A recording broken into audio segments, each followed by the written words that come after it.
এখানেই হয়েছে, আপনারা দেখেছেন। সেখানে কিন্তু মমতা বন্দ্যোপাধ্যায়কে মানুষ আশীর্বাদ করেছেন। তার কারণটা কি আপনারা কেউ ভুলে যাননি। রাতের অন্ধকারে নরেন্দ্র মোদী সরকার, নরেন্দ্র মোদী 500 টাকা 1000 টাকার নোট গরিব মানুষের ব্যাংকের গচ্ছিত রাখা টাকা আত্মসাৎ করেছে, আজ পর্যন্ত মানুষকে ফেরত দেয়নি। কি বলেছিল যে কালো টাকা আমরা সাদা করব, কালো টাকা ধরতেছি। সারা ভারতবর্ষের মানুষকে প্রত্যেকের ব্যাংক অ্যাকাউন্টে 15 লক্ষ টাকা করে আমরা ঢুকিয়ে দেবো। আপনারা নিশ্চয়ই যারা আছেন ভোটার বলুন, সেই 15 লক্ষ টাকা পেয়েছেন? তাহলে ভাবুন কিরকম ধাপ্পাবাজি। সমবায়ের সেন্ট্রালে কোনো দপ্তর নেই, সমবায় মন্ত্রী নেই। মমতা বন্দ্যোপাধ্যায় সমবায় মন্ত্রী আমাদের জানেন, প্রদীপ মজুমদার সমবায় মন্ত্রী আছেন।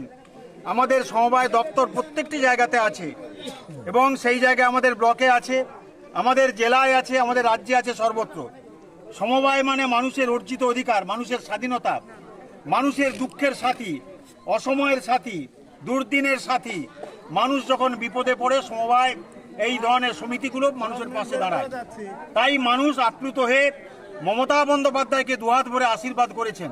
তার জন্য আমি বিধায়ক হিসাবে এই এলাকার যারা ভোটাররা ছিলেন, আমাদের দলের কর্মীরা যেভাবে জান প্রাণ দিয়ে লড়াই করেছেন, যেভাবে নির্বাচিত করেছেন, আমি তাদের আন্তরিকভাবে প্রণাম জানাই, শ্রদ্ধা জানাই, কৃতজ্ঞতা জানাই, ধন্যবাদ জানাই, সালাম জানাই, শুভেচ্ছা জানাই। আপনারা সবাই ভালো থাকবেন, নতুন বছর আপনাদের ভালো কাটুক, সুন্দরভাবে থাকুন। পরবর্তী নির্বাচনগুলো আছে, সেখানে স্বচ্ছতার সঙ্গে নিষ্ঠার সঙ্গে আমাদের সেই নির্বাচনগুলো করতে হবে। কেউ বা কারা সাম্প্রদায়িক সম্প্রীতি নষ্ট হতে আমরা দেবো না। এখানে নন্দকুমার ব্লক সাম্প্রদায়িক সম্প্রীতি রক্ষা করতে হবে সকল মানুষকে। এখানে রাজনীতি নয়, রাজনীতির জায়গা থাকবে, সাম্প্রদায়িক সম্প্রীতি রক্ষা করতে হবে।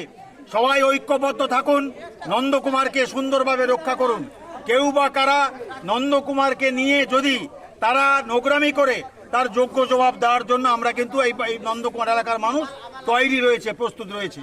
সবাই ভালো থাকুন, সবাইকে যথাযোগ্য স্থানে সম্মান জানিয়ে, শুভেচ্ছা জানিয়ে, অভিনন্দন জানিয়ে আমি আমার কথার সমাপ্তি করছি। জয় হিন্দ, বন্দে মাতরম।